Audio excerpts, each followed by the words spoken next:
I am today. He was always there for me when I was at my best, but also when I was at my worst. And he was not only someone I came to for amazing advice, but he was also a fantastic listener.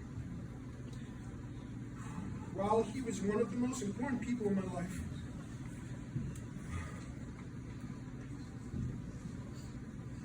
that I looked up to, he was also always in my corner rooting for me as my number one fan.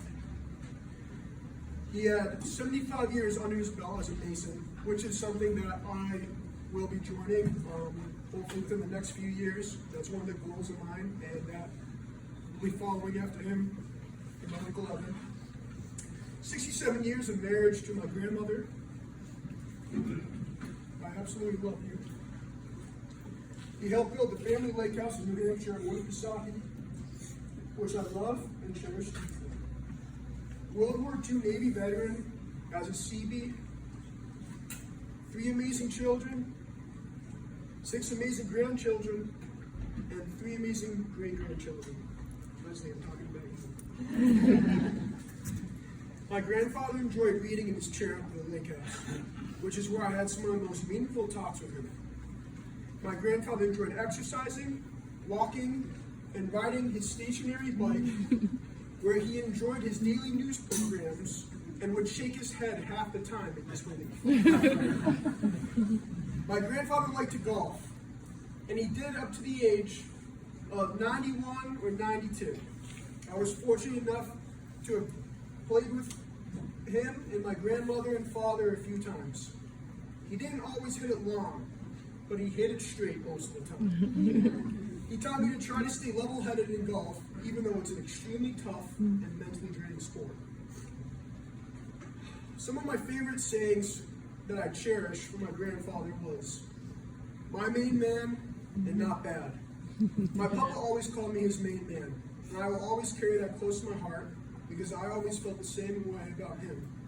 Which is why I'll be getting my first tattoo of that saying probably right here. My other favorite saying is "not bad," and we would joke about it often. Not bad was mostly referred to food that was made for dinner or lunch, etc. My grandfather would say "not bad" because if he said the food was good, he thought my grandmother or whoever was cooking wouldn't try as hard the next time and become complacent. Whereas if he said "not bad," they would try harder the next time and make the dish even better. My papa was always singing, from the time he woke up to the time he went to sleep. Songs would pop into his head from word association. Someone would say a word, and the song would instantly come into his head. And the same thing happens to me all the time, so it must run in the family.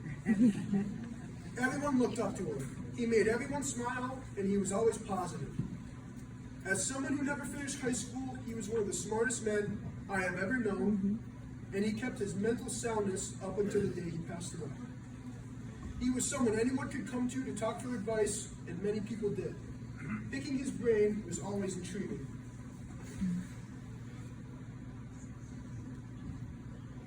My mom, my beautiful mother, would FaceTime my grandparents every single day, sometimes multiple times a day. And I tried to as much as I can, and I still will with my mom. I miss his enjoyment, happiness, and positivity in life. It radiated to anyone he would talk to. I miss the ability to pick his brain because I was always learning life lessons from him. And I'll miss the ability to ask him for advice because he always knew what to say. I'll be carrying on my papa's legacy along with his entire family. We were extremely fortunate to have had him in our lives for this long, and I'll never forget my papa. He was my hero.